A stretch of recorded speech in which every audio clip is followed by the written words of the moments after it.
And I say this without any apologies to anybody, entity, nor institution, that everything that Nigeria has ever wished for Biafra, they are now encountering. That is why I say that those who are not in the spirit will not understand at all what we are trying to accomplish. It is a warning to Mietiala, who are now running the zoo called Nigeria. It is a warning to all those, should I say, the British High Commissioner, who is an accomplice to mass murder and deception. This is also a warning to all of you who foolishly and very hopelessly cling on to the notion that Nigeria is one entity, which clearly it is not. Every evil you ever visited upon Biafran people is now afflicting you. If that cannot teach you a lesson in life, then nothing else will teach you a lesson. I will start from the beginning so they understand this very clearly, because it seems to me that our people do not understand the enormity, or should I say, the spiritual enormity of what we are doing. Everything that the zoo called Nigeria has done to Biafrans, Nigeria itself is witnessing right now. My dear brothers and sisters from the Yoruba land that I happen to love and cherish very much, today they are being killed. They are under the same invasion that Biafrans suffered. Theirs is a bit more humiliating and more subtle, because whereas Biafra was invaded with a standing army that enjoyed international recognition and international support, they are invading Yoruba land with a ragtag band of terrorists. It is an insult. Yoruba people are dying today. Every ethnic group is under siege. All those who got together to rise up against Biafra today, they are crying. The same cries of our mothers and our fathers between 1966 to 1970 is the same cries we are hearing today all over Nigeria. But they will not learn. Because I now begin to believe, if I never did before, that there is something that God Almighty in heaven, Chukwukika Biama, is trying to do with Biafra. If you go to the Bible, I'm very happy that we have a scholar of religion here. You're a PhD holder, is that correct? Is that correct, Reverend Father? You are a PhD holder. You're a theologian. Absolutely. Very good. Not all this cut and paste, Jesus is coming tomorrow ministry. He actually studied. He went to school to study theology. In the Bible, we were made to understand that as all these afflictions were befalling the children of Egypt and Pharaoh at the head of it, they still turned a blind eye and they became deaf to the warnings coming from heaven until they lost their first sons.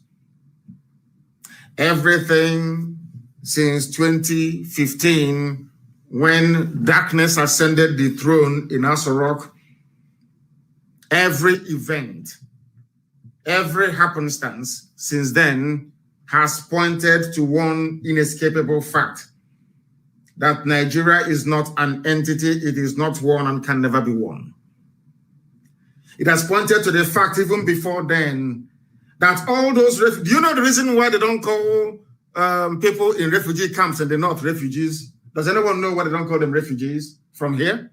Do you know why they don't call them refugees? Because they are ashamed of what I told them. I cursed the zoo called Nigeria in 2013, that everything that Biafrans went through, Nigeria will go through it.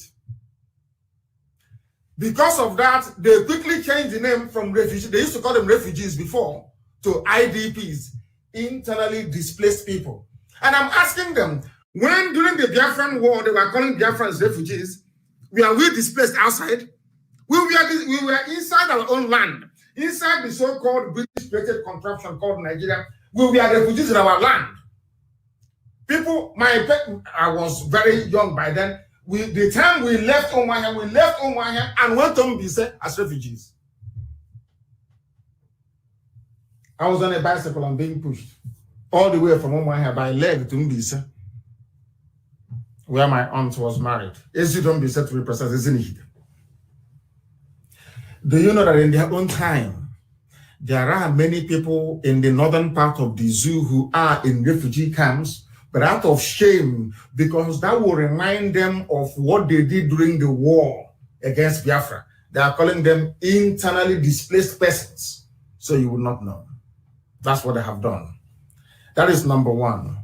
They came to Biafra land. They were killing people, dropping their bombs from the air. People were running helter-skelter. Children were being murdered. Mothers were lamenting. Everybody was crying. What do you think that the bandits are doing to them today in the north and in the... Have you seen what happened in Katsina a few hours ago? Of course, the same thing. People are running for their dear lives. Villages are being taken over. Children are being killed and are being abducted right across the entire zoological republic. Punishment from Elohim. The same army that they had that came to our land to kill, to pillage, to abduct, and to steal, they are there and they're impotent. They cannot do anything. You know, the funniest thing about the Fulani Janjaweed is that they think that they are very clever. They think they are cheating every other person. But from within, they are dying. And that is why I say to our people that they shouldn't despair. I heard some people analyzing and trying to say or convince themselves that defending our land from within is a bad thing. That we are fighting a defensive war, not an offensive war. And I said to them, because insofar as they are not very good students of contemporary history, they are not very good students of military politics either. And why do I say that? God has marked out Nigeria for destruction and put it down today. There is nothing anybody can do to change that. And a lot of people are going to die in the process. What I'm praying to God is that not to allow up to 5 million of them to die. That I'm giving you the figure that was even a very conservative figure by Irish ministers that said we lost nearly 5 million people. I believe that God is setting up Nigeria to eliminate over 5 million of them. And he is going to use the same people that connived and came into our land to kill us to do this very job. And that is why every day in Nigeria, as long as Biafrans, as long as they hold on to Biafra in Nigeria, Nigeria will no longer know peace. People will die every blessed day in Nigeria. If they bring their aircraft to our land as they did in Olo, their own military aircraft will crash and all of them will perish. Why I'm saying this is because we know they are Fulani, they are Janjaweed. Britain is supporting them. They cannot see the errors of their ways. They cannot see the foolishness of all these endeavors they've embarked upon.